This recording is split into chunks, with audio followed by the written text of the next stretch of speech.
Welcome to this session. In this session, we will be discussing about RSA.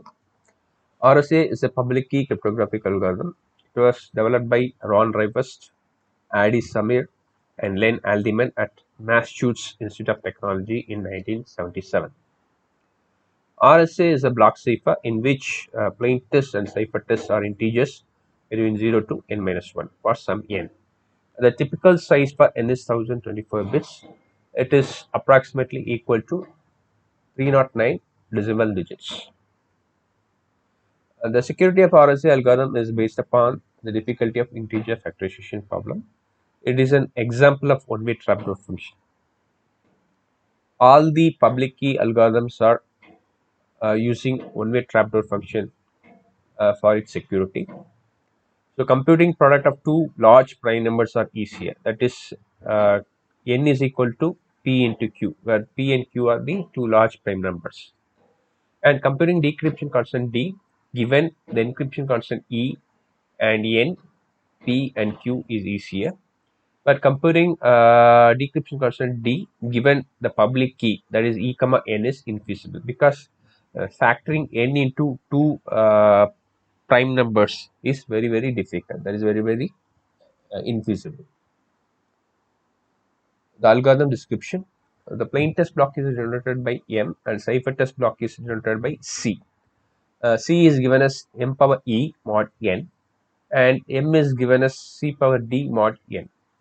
Both sender and the receiver will be knowing the value of n, and both sender and receiver will be knowing the value of e, but only the receiver will be knowing the value of d. So the public key is given as e comma n and private key is given as d comma n. So public key is exchanged to user A, that is sender, but private key is not exchanged to anyone. It is kept as secret. It is only known to the particular entity, in this case the receiver. So there are certain requirements that should be met for RSA algorithm. So it is possible to find values of e, d, n such that m power e into d mod n equal to m for all m less than n. It should be relatively easy to calculate m power e mod n and c power d mod n for all values of m less than n. And it should be infeasible to determine d given public key, that is e and n. Now let us discuss about RSA algorithm. So the receiver B will choose two large prime numbers p and q. It should be different. They should not be equal. Then he will be calculating the product of two large prime numbers, that is n is equal to p into q.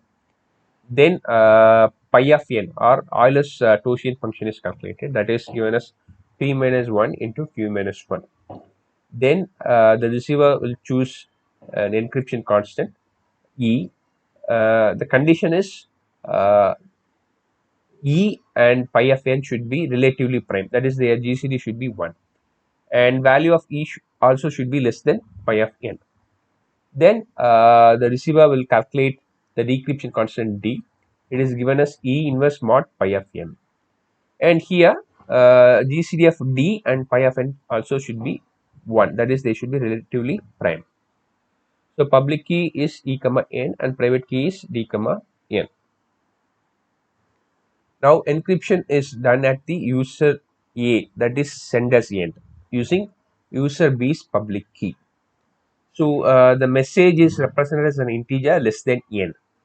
So C is equal to m power e mod n.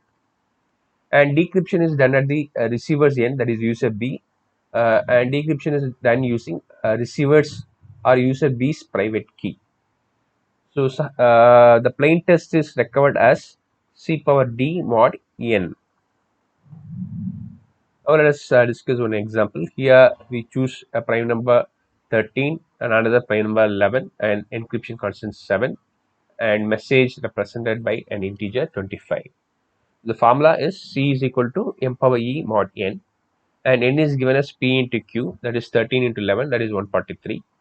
So ciphertext is 25 power 7 mod 143. Now let us discuss that calculation. 25 square is 625. 625 mod 143 is 53. 25 power 4 is 92 mod 143. 25 power 6 is 14 mod 143. 25 power 7 is 64 mod 143. So ciphertext is equal to 64. Now let us discuss decryption part. So recovered plaintext message is given as C power D mod n, and pi of n is p minus 1 into q minus 1, that is 12 into 10, that is 120, and d is e inverse mod pi of n, that is d is 7 inverse mod 120. To calculate 7 inverse mod 120, we will be using extended Euclid algorithm. So using which we have calculated 7 inverse as minus 17. Since it is a negative value, we will be adding the modulus value till we get the first least positive integer. In this case, it is 103. Therefore, 7 inverse mod 120 is 103. So decryption constant D is 103. Now the recovered plaintext message is 64 power 103 mod 143. Now let us discuss the calculation. 64 power 2 is 92 mod 143, and 64 power 4 is 27 mod 103. 64 power 8 is 14 mod 143. 64 power 10 is 1 mod 143. And by applying multiplicative order, 64 power 100 is 1 mod 143, and 64 power 103 is 64 power 100 into 64 square into 64 power 1, that is 1 into 92 into 64, that is 25 mod 143. Therefore the message is 25. We can also use Chinese remainder theorem to decrypt. We cannot apply Chinese remainder theorem for encryption. We can apply it for decryption alone. So here we calculate 4 components: VP, VQ, and then XP and XQ. VP is given as C power D mod P, and it can be further expressed as C power D mod P minus 1 mod P. Similarly, VQ can be expressed as CD, that is C power D mod Q. It can be further expressed as C power D mod Q minus 1 mod Q. And XP is Q into Q inverse mod P, and XQ is equal to P into P inverse mod Q. So the message or the covered message is VP into XP plus VQ into XQ mod N. So now let us discuss that example. VP is equal to 64 power 103 mod 12 mod 13. So 103 mod 12 is 7. Then we get 64 power 7 mod 13. 64 mod 13 is 12. Therefore, we can express that as 12 power 7 mod 13. That is, we get 12. So VP is 12. Similarly, VQ is equal to 64 power 103 mod 10 mod 11. 103 mod 10 is 3. Therefore, we get 64 power 3 mod 11. And 64 can be expressed as 9. Therefore, 9 power 3 mod 11 is 3. Therefore, VQ is equal to 3. XP is 11 into 11 inverse mod 13. So 11 inverse is 6. Therefore, 11 into 6 66. XP is equal to 66. XQ is equal to 13 into 13 inverse mod 11. And 13 inverse is given as 6. Therefore, 13 into 6 is 78. That is, XQ is equal to 78. Now message is recorded as VP into XP plus VQ into XQ mod N, that is 12 into 66 plus 3 into 78 mod 143, that is we get 25. We have recovered the message, that is message is 25. Now let us discuss some of the integer factorization algorithms. To factor small numbers, small integers, we use Fermat factorization. If you want to factorize large numbers, say less than 21 decimal digits, then we go for Pollard's P minus 1 algorithm. We still want to factor larger number, that is less than 50 decimal digits, then we go for Lenstra elliptic curve factorization method. If you want to still factor a larger number, that is 50 decimal digits to 100 decimal digits, in that case we will be going for quadratic sieve method.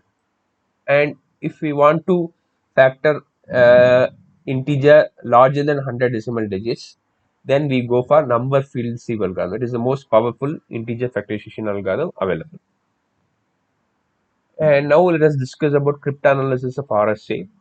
We can make various attacks on RSA, brute force attack. It means that we will be trying all possible combinations of key till we get the key. Then we can do mathematical attacks, that is integer factorization, which we have discussed in previous slide. And we can also use timing attacks. In timing attacks, we'll be measuring the decryption time taken for different ciphertexts. So different ciphertexts will have different timings. So observing those timings, we will be mounting attack. To counter that, we will be using constant exponential time. That is, we make sure that all the decryption is taking the same time for different ciphertexts, but it is time consuming or slower. Therefore, we avoid that. We might be going for a blinding approach. In blinding approach, before doing the decryption part, we will be multiplying a random number with the ciphertext. So in that way, we will counter timing attacks. Then we have chosen ciphertext attack. Uh, Here, the attacker will possess or introduce a ciphertext into the system, and he will get the corresponding plain text for that ciphertext. To avoid that, we'll be using optimal asymmetric encryption padding technique. Using this technique, we can counter chosen ciphertext attack. So the applications similar to other publicly cryptographic algorithms, we can use RSA for digital signatures, key exchange, and you can also use for encryption. But the first two use cases are most widely used. Encryption we'll be using only for transmitting a smaller message. So PKCS, this is a cryptographic standard for RSA. So it gives the recommendations for implementation of RSA algorithm. It covers four aspects: cryptographic primitives, that is encryption operation, decryption operation, signature operation, and verification operation. It also discusses about encryption schemes. Encryption schemes make use of cryptographic primitives and also some techniques like optimal asymmetric encryption padding. These are padding techniques used to avoid chosen ciphertext attack. And the third component is signature schemes with appendix, and fourth component is ASN point one syntax for representing keys and for identifying the schemes. With this, I conclude this session. Thank you.